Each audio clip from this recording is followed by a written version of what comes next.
Thank you for joining Bridging the Gap. My name is Tyler Jones, here reporting at the Republican headquarters with candidate for governor, Mr. John Myrick. How are you, sir? Doing well, Tyler. Thank you for having me. Thank you for joining us.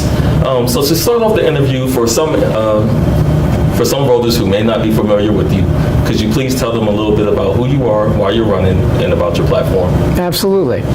Well, I'm running because, like most Marylanders, I'm fed up with the way things are going here in the state of Maryland. I think they're going in the wrong direction, and I think we have very real solutions to solve Maryland's very real problems. My family's been here in Maryland since 1640, so this is home. And I will not be run out of my home by bad management decisions and poor leadership, and neither should anyone else. We selected Dr. Brenda Cham, a school teacher from Washington County, a former legislator with the Maryland General Assembly, as our running mate for lieutenant governor, because I wanted a lieutenant governor who will actually help us fix the schools and someone who can be a true partner in making sure that we govern Maryland properly. I started out my career as a deputy sheriff up in Hartford County, patrolling the streets of Maryland in the dark at night and protecting Marylanders in their most vulnerable state. After doing that for a couple of years, I was recruited over to work federal. I worked as a counterintelligence agent and intelligence officer for the next 3 decades, protecting Marylanders in places you don't know exist. While I did that, I was a U.S. Air Force reservist for 23 years. I retired after doing that. I flew for 10 of those, and I've served in combat on 5 different continents. Unlike our current governor, I can actually account for each and every one of my combat decorations. So we're doing this because my wife reminded me a very long time ago that you are either part of the problem or you are part of the solution. And I have rarely in my lifetime been considered part of the problem. I consider myself a public servant. I have very little use for politicians. Politicians simply talk about problems. Public servants solve them. So my running mate and I are public servants.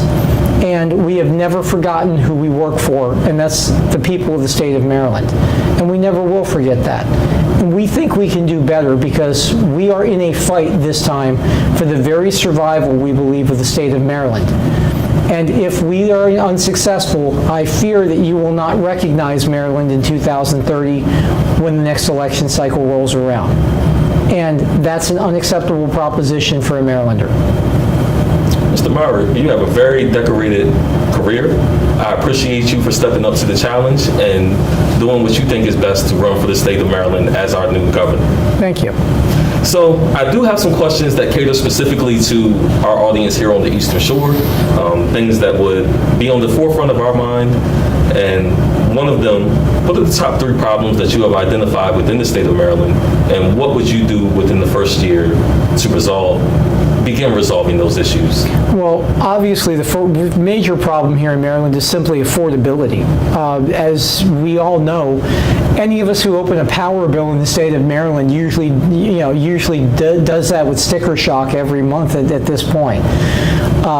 Energy costs have risen to the point where Marylanders now pay more than any other state in the union for electrical bills. And that's unacceptable. That's all due to bad bad policy.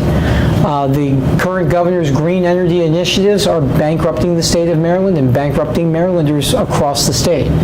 So we have a plan to drive energy prices down in the first 3 years by 50%. We think that'll make a huge difference. The second biggest problem that we've identified is simply lack of fiscal accountability and responsibility in Annapolis. People there forgot a very long time ago that they're not spending monopoly money or just numbers on a ledger. They're spending your hard-earned tax dollars. And you have an absolute right to know where every dime of that money's going. So we're going to bring in an independent audit team. We're going to go through line by line every part of the Maryland state budget, and we're going to find that money. And where we find fraud, or where we find waste actually, we will eliminate the waste. Where we find fraud, we will prosecute that, because no one steals your money on my watch. The other thing that we've identified as a major problem here in Maryland is obviously the public school system. Throughout the state, we are failing our children and we are robbing them of a future. I am a graduate of the Maryland public school system, again, unlike our current governor. And I can actually read, I can do math, I can make change for $1. These are things that most public high school graduates nowadays can't do statewide. And a Maryland high school diploma is absolutely worthless if you can't read it. And no Maryland business is going to hire you if you can't make change for $1. So that is exactly why I chose a school teacher as my running mate. Someone who has been in the classroom for the past 30 years every day seeing the problems. Someone with a PhD in special education leadership. And as I said, she's a former state delegate, so she understands how the legislature works. She will help us rebuild the school system, and I will take credit for it, because that's what a good governor does. But among her other tasks, she will be able to rebuild our schools. But in the interim, we will implement school choice. We will also work to have the money follow the student, because again, you are paying tax dollars out of your property taxes every year to support schools that are failing your children. Well, until we improve those schools, you have the absolute responsibility to educate your child in the best manner possible. And if that means taking them in and placing them in a private school, then you should do that. If it means homeschooling them, you should do that as well. But you shouldn't have to pay for that out of your pocket in addition to paying for the schools that have failed your child to begin with. So we'll implement a tax credit for parents who either homeschool or send their children to private school for up to the amount that Maryland averages on their per capita spending per child, which right now is about $20,000 a year. We will force the Maryland public school system to compete for that money.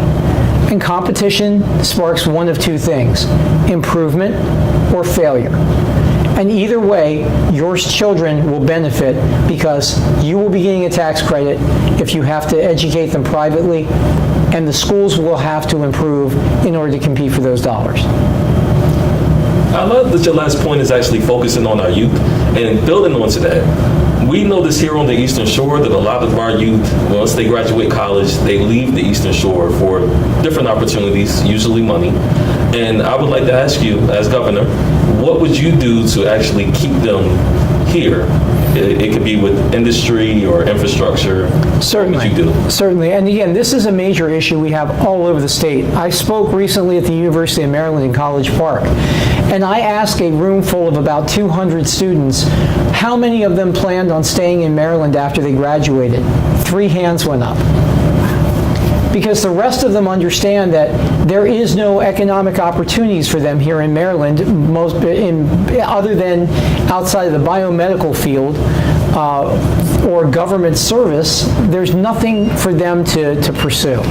Well, we're going to fix that by bringing business opportunities and economic opportunities back to Maryland, and specifically back here to the Eastern Shore. Agriculture is big over here, as it should be. It has been for 400 years. And it's an important part of Eastern Shore life, we realize. But not everybody works in the agriculture industry. Not everybody wants to work in the agriculture industry. So we have to give them economic opportunities. We'll do that by lowering the corporate tax rate. Right now, the corporate tax rate in Maryland is 8.5%. It's the second highest in the country. We intend to bring the corporate tax rate down to 5% and to make Maryland more competitive with the states around us. When you bring businesses back into Maryland and you allow Maryland businesses that are currently here to expand, they employ people. They give economic opportunities to Marylanders. And employed Marylanders pay taxes. They buy things. They buy homes. They settle in communities. And they stabilize areas. That's what we want to see here on the shore and on the western shore and even out into western and southern Maryland as well. We think we can do that by simply incentivizing businesses to come here and, more importantly, businesses to stay here and expand here. I think you answered that question so well, you went into my next question. Okay. So with that in mind, do you have any specific industries that you would personally like to see come to Maryland, and specifically the Eastern Shore?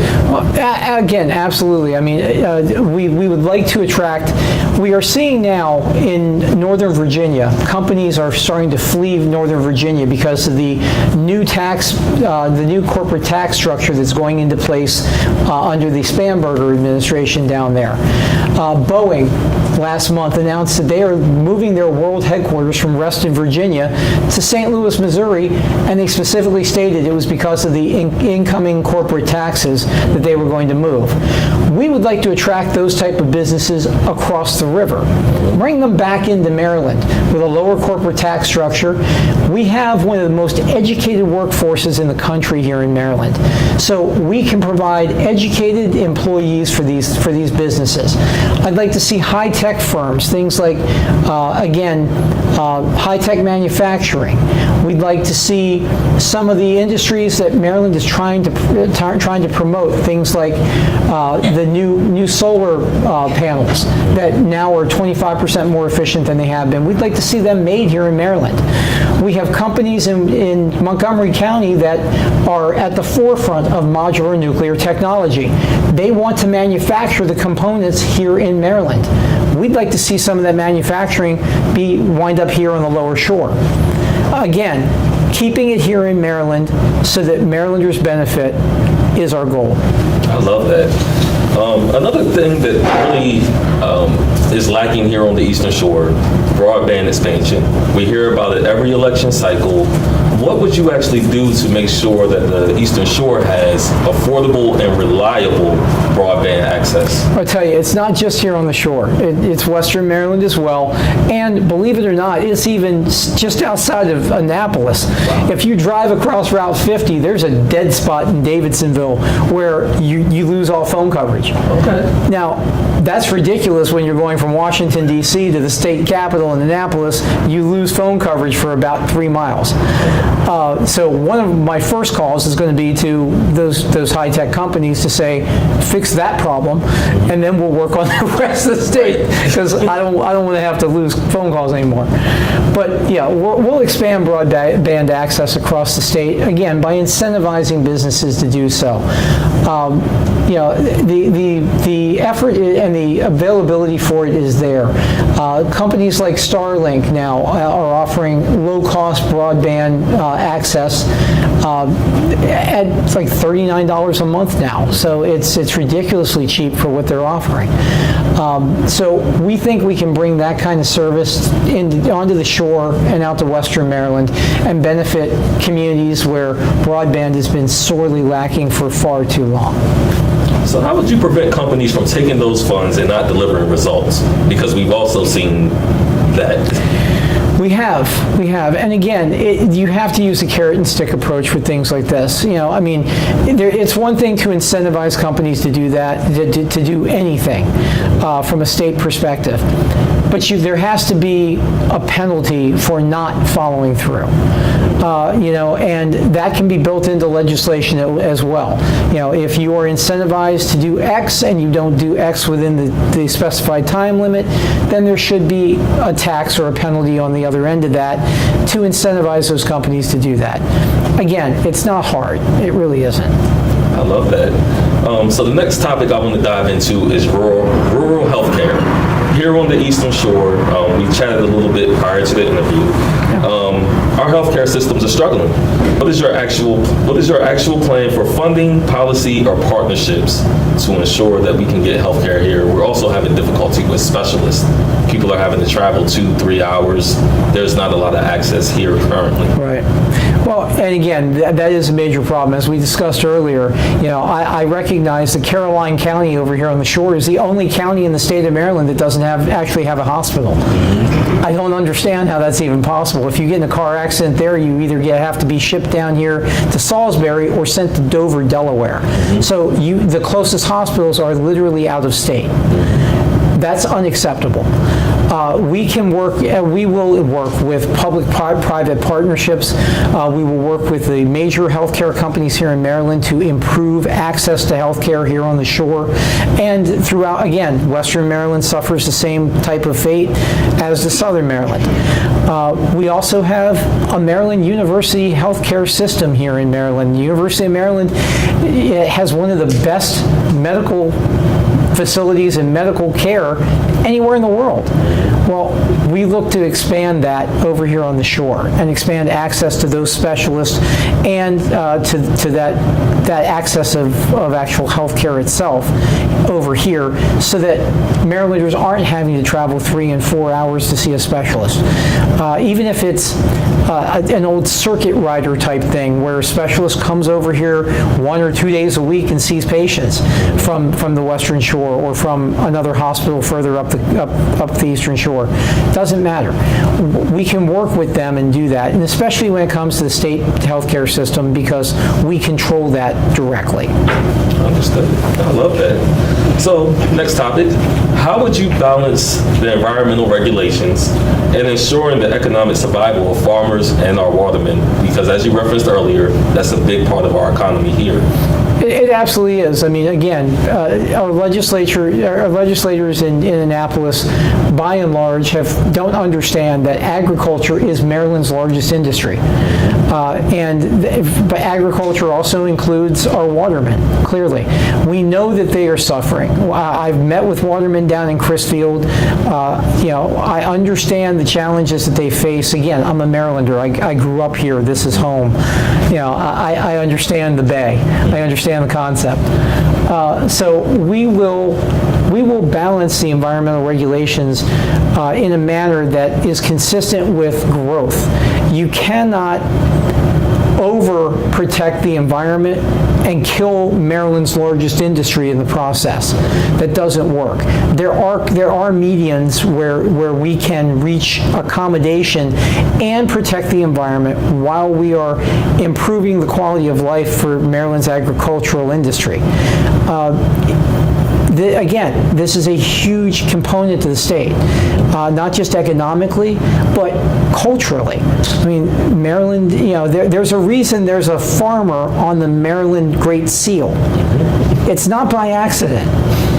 So we need to honor that, we need to respect that, and we need to foster that. I love that. Residents here also feel very disconnected from the Western Shore.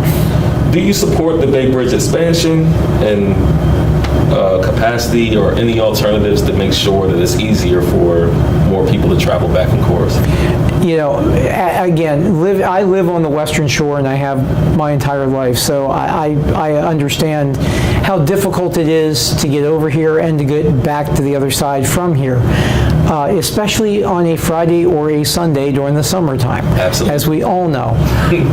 Yes, the Bay Bridge needs to be expanded, but it also needs major infrastructure improvements to improve the safety of the bridge. As we saw in Baltimore with the Key Bridge collapse, the Bay Bridge is just as susceptible to that kind of damage, and God only knows what kind of damage would have been done had that cargo ship hit the Bay Bridge on a Friday night in the summertime. How many lives would have been lost? Again, there are improvements that can be made to safety there. We need to expand the ability to get across the bay. But I also don't think that the Bay Bridge is the only alternative. I would love to see a ferry system, come back to the shore. You know, it used to be you could take a ferry into Crisfield from the Western Shore. Can't do that anymore. Used to be able to take a ferry from Annapolis across the Kent Narrows. Can't do that anymore.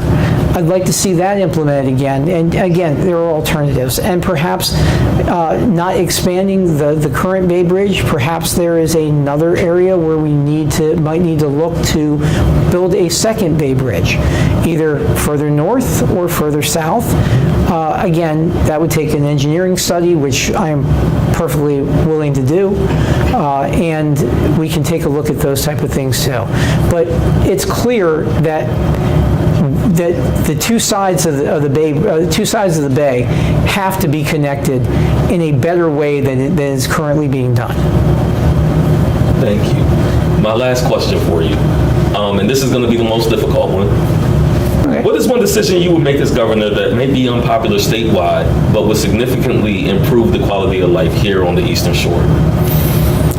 Again, you're right, that is a difficult question, because my goal is, as our next governor, my goal will be to represent all of Maryland. And again, as a Marylander, I understand that for far too long, governors and our legislature have forgotten that the state does not end at the Bay Bridge or at South Mountain, that Maryland goes far west and all the way to the Atlantic. You know, and I understand that. As our next governor, I will ensure that every Marylander's voice matters equally. You know, for far too long, the concentration has been on what we call the triangle: Prince George's, Montgomery County, up to Baltimore County, and that area right there, because that is where the majority of the voters in the state of Maryland live. For far too long, they have had too much influence, I feel, in Maryland politics and in the decisions made by Maryland's governors. Again, I'm down here for my 9th trip down here in the past year, here on the lower shore. I've made 8 or 7 trips down here so far this year to the lower shore, to Worcester, Somerset, Wycomico, Dorchester counties, because I understand that this is Maryland too.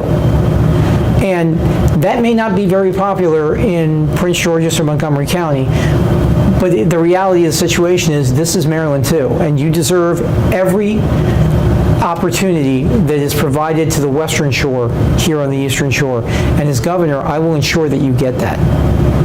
Thank you, Mr. Myrick. I love this conversation. I feel very enlightened, and I look forward to seeing you in the primaries. Well, actually, I look forward to seeing you here more often on the shore. Absolutely. But I look forward to seeing you on that primary ticket. All right. Thank you, sir. Right. Thanks. Forgive me for following up. Thank you for working. You did great. You did great.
Your host. I'm here with Ian Cox, that's right. Pleasure to meet nice you. to meet you. They know about me. Introduce yourself. Who are you? Your background. What brings you here to our lovely town here in Salisbury? So, my name's Dan Cox, running for governor of Maryland. We're going to make sure we have no more and bring back prosperity, strong families, strong homes, and a strong Maryland. And that means we have to have less taxes. Yeah. We have to have greater security. I will work with 287G, making sure our streets are safe, and I will institute it across Maryland, even though the legislature doesn't want us to. We need a strong governor to keep us safe. And we're going to make sure we audit our departments and bring hundreds of millions back into our budget and back into your pocket, because it's right now being wasted. Yeah, and fraud is a hot topic in the United States too. It is. Your upbringing is one of excitement in the household, being one of 10 kids, but also one of discipline, being raised in a Christian household with Christian values. How did this shape your present self, and how has this upbringing been your driving force, today and in the present and going forward? So my father is a minister, a pastor, and my mom is a saint, and she put up with me as the oldest. And I tell you, growing up in a family on a farm was a dream. It's the American dream, and I had the privilege of learning several things, and that is hard work. We had to get up sometimes 4:30 in the morning to milk cows and such. We also had my father, had a church ministry, so we helped out with different things and projects. We would do projects for people and things like that. I'd learned construction. And just generally speaking, when you have a big family too and you're raised with a lot of siblings, you learn both closeness and friendship and interaction with multi-generations. My grandparents came on site a lot, and then that really it kind of gives you a vision, I think, long-term for investing in others. At least that's my prayer, and I think that's what my parents instilled in us for the glory of God. I know my father, we're a farming family as well. My father, his father was a farmer, my uncles, we all have farms. I remember stories of him, early morning having to switch on start the fire for the donkey, which is the way they got hot water, and late at night, once everyone is to bed, because he was the eldest as well, still is, he go out, and it's just lovely hearing those stories. I myself can't wait to have a farm of myself. Excellent. Love it. My wife and I were expecting our first child. We've spoken about this before. Congratulations. I know you have strong views. You're a pro-lifer, Yes. strong views, and the abortion views. And on DC News Now, you actually uttered the words, "Well, I actually support every woman's right to choose, including the unborn woman in the womb," which I think is a brilliant statement. Tell me how you feel about it today. Do you still feel this way? Do you still feel picking up the fight, taking the fire, and taking this battle on? Absolutely. It's a beautiful thing. A child is the future. A child is happiness and joy. And so many times in our society we encourage young people to look down on having children, and it's just not helpful to them, because their own wealth and opportunity and enjoyment comes through the next generation. And unfortunately, the lie has been told that people can be more independent if they just get rid of the baby, and that's just not the case, and it ends up many times with a lot of heartache. And I think instead, if we focus on a culture of uplifting all of life, including those who have a right to life in the womb, because that's their voice, and we need to speak up for those who can't speak for themselves. So very, very grateful to have that kind of heart focus, and I think it is a very strong heart focus need in Maryland. I mean, my wife and I, we recently heard that we had a brief stint of complications. We rushed to Christian Animal up in Newark. Luckily the operation was a success, but just in that moment of just the mere thought that we might lose our child, it brought a hefty amount of emotions to heart. We were lucky enough to be listening to gospel music on our way there, and this beautiful song came up, Sparrows by Johnny Gray, and it wasn't on my playlist. I didn't choose it, I didn't add it, I never even heard the song, and we just believe God put it in there, and it's been... Amen. Yeah. And if I could just add to that, I think as a governor, unfortunately, Maryland, has a kind of a top-down approach. But as a governor, we can do a lot to uplift everyone, including those who are in needs of crisis. If they have an extra need for support, as we want to come alongside women that have pregnancies and need support. That's my heart goal, and so that's what we're going to make sure the government of Maryland supports women. That is fantastic. Well, you have history of both both teaching and being taught? I mean, you went back to the school, to Walkersville Christian Family School, where you not only were raised in, but you also went back to teach. And not only that as the teaching part, but also on the being taught part. Or you going through getting your distinction in your JD when you got your degree, and then being a captain in the Civil Air Force, correct? Civil Air Patrol is. My apologies. That's okay. It's a volunteer outreach, kind of like a junior ROTC program. It's kind of similar to that with the Air Force. But yeah, no, that's because we want to invest in our children, and so my children were involved, and so I volunteered to help out, and that it actually has a practical support training model that's very good for our next generation to have. And I think that when you look at education, and that's what you're touching on, it's crucial for Maryland. And I hear this everywhere. We're having a disaster right now happen with $2.5 billion going into Baltimore City, and the poor kids can't even read. 70% illiteracy rate. That's going to end on my watch. These children have a right to be taught what we're paying the education system to teach them, and sadly, most of that money is not even going to the teachers. We're going to make sure the dollars go to the teachers in the classroom. And we're also going to expand opportunity when those schools are failing. We're going to expand the Boost program. My good friend Governor Robert Ehrlich, as a Republican governor, came across the aisle and he came up with something called the Boost program, which I voted for in the House of Delegates when I was elected. We're going to expand that. You know what the Democrats, unfortunately Wes Moore has truncated that in his budget. It needs to be opened up for all kids who are in need of that, and we're going to do it. Well, speaking of three things in Maryland, if you are elected governor, what are the three things in Maryland that you believe needs work on being improved, either that was neglected or the previous governors struggled upon? What do you see? Governor Moore has created a too expensive Maryland, and it's created a disaster for our property and our housing and our seniors having to leave our state. About 40,000 a year have net loss. That means they're moving out to Delaware, they're moving out to Tennessee or Florida. We're going to stop that by slashing. My running mate and I have a plan to focus hard on slashing and capping the property tax, so that instead of this, people say, well, how can you do that with a blue legislature? Well, here's how you do it. The governor has authority over the tax assessment office. The governor can influence that, and we see this happening because you know what Governor Wes Moore did?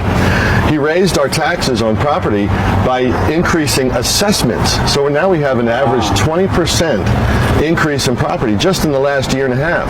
That's going to end on our watch. We're going to order that to be reduced, and what we're aiming for and what we're working at is a cap system, meaning the amount of the tax needs to not exceed the money that you paid for the house when you first bought it, rather than this unrealized gain being taxed that you might never see, and the government taking that away.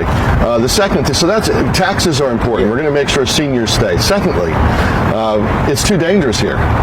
Wes Moore has created a state that has caused people like my client's daughter to be raped, strangled, and murdered because an MS-13 was flown here illegally and then put in public schools next to young ladies, even though they didn't check and find out that he had committed other crimes, was on a wanted list, and he had confessed, later he confessed to murdering 3 other women in Venezuela. So this is going to end on my watch. We're going to implement 287G. We're going to work with our sheriffs to make sure we get the violent criminals off the street. Great sheriffs like Mike Lewis, my friend, and other sheriffs across the state. We're going to make sure that Maryland, once again, is safe. And then the third issue I think that's important, I mentioned at the outset, and that is we have to bring accountability to Maryland. Absolutely. And Wes Moore is unfortunately firing inspector generals and instead putting in his own lawyers to oversee the departments in Maryland. And this is something that's quickly and easily done to provide transparency and accountability so that we can know where did the $300 million go to those ghost students in the Baltimore City education budget. $300 million missing.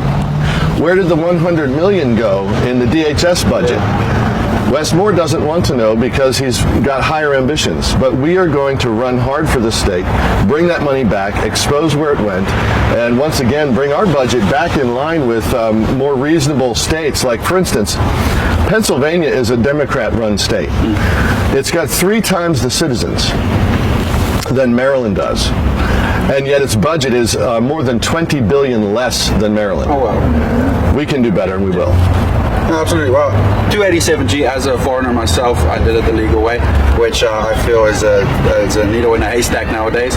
I'm an avid supporter of 287G. I don't understand why the other side doesn't, agree with it or like the idea, because at the end of the day, it's keeping ICE off of the street, giving them a central location. Exactly. You would think that is what they want, but they enjoy sowing the chaos, because in chaos you can control. And like you said, I mean, we're talking about 300 million. It's not petty cash. It's life-changing money. And it's people that in this state that can use it. So, well, it's an absolute privilege to meet you myself. Thank you very much for coming through. Thank you. And doing this interview. And best of luck with your running. Thank you so much. And I'm asking everybody to go to dancoxforgovernor.com. Sign up to help. We need your volunteer support. Chris Bosov, Dan Cox. Appreciate it. Thank you very much.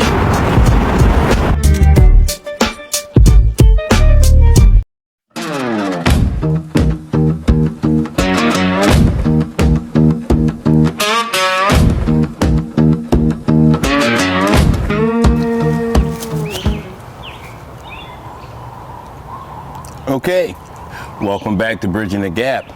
My name is David James. I'm the founder of Bridging the Gap, and first thing I want to say is how proud I am of those two young men and how they've done these interviews, and they really did their research first. Tyler did a phenomenal job as he interviewed John Myrick, who was an information tank. As I sat there and I listened to Mr. Myrick, it was definitely genuine what he was saying. The questions were great. There were some great questions about healthcare. There was things about, infrastructure, and it seemed like John came prepared.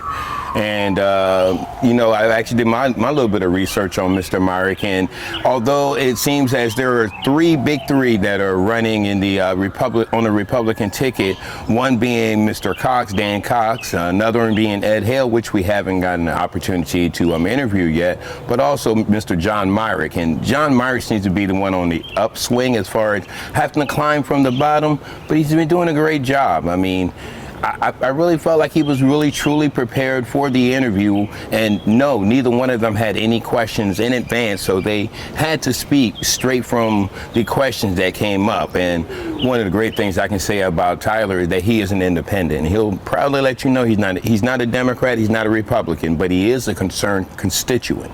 So again, I wanted to say that Mr. Murray did a great job, as Tyler did a great job of interviewing him, and it showed a lot of strength and readiness to get out there and work.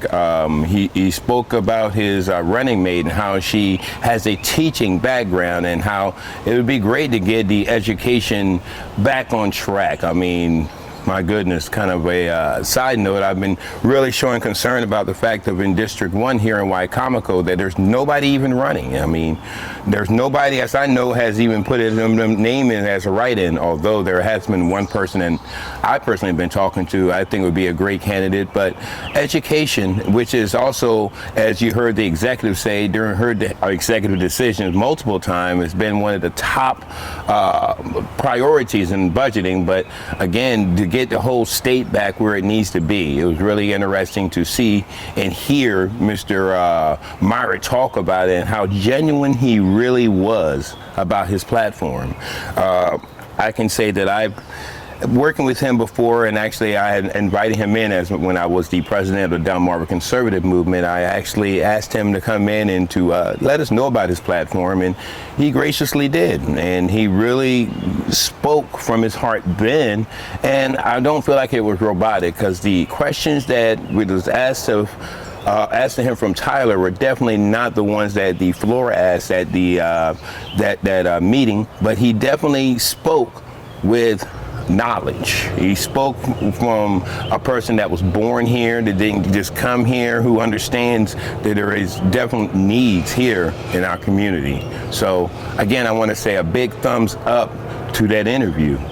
And as I said a few minutes ago, I also give kudos to Christu, who did his with Dan Cox.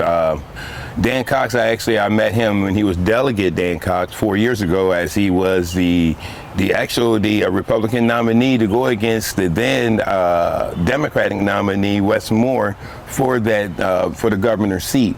I actually was blessed the last time he was here 4 years ago to actually be someone that they asked to come in and pray over his meet and greet, and I had an opportunity to pray with many different leaders, and I just thought that was a great opportunity, and it was an honor to do so.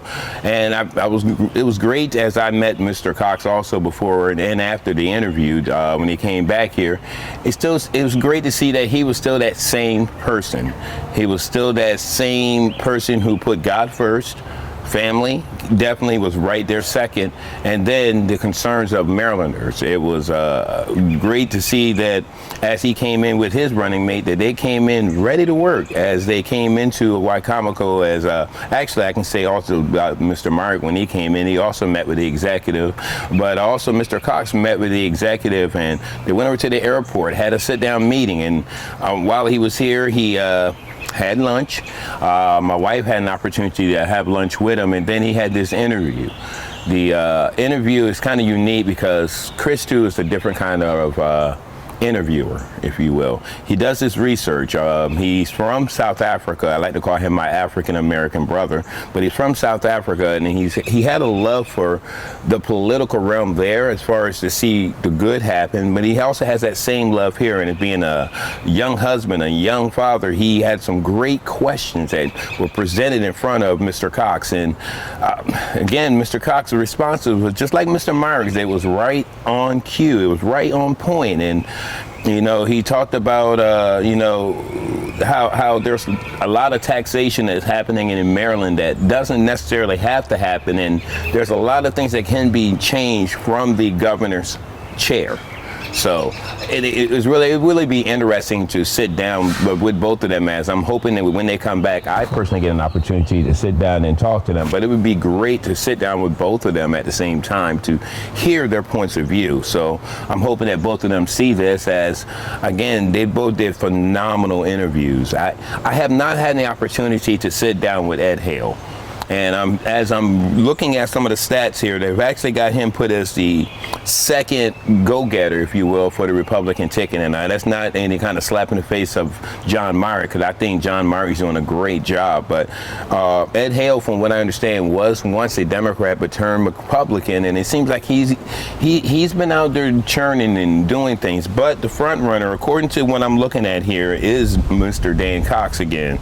Actually, if you look at it right now, it's 57%. There is like 57% of the Republican vote would possibly swing towards Mr. Cox if the vote was to happen today, with 31% going towards Mr. Hale, and then right around 10% towards Mr. Myrick. And again, those are just predictions. They're not promises. They're not guarantees. And these all things can change by June, I should say, for the primaries. But like I said, I just thank both of them for coming into Wycomico, because a lot of times when you talk about politics, especially here in Maryland, you think about those on the Annapolis side of Maryland, on the western shore, that their vote seems to be more heavier, which I think I don't like.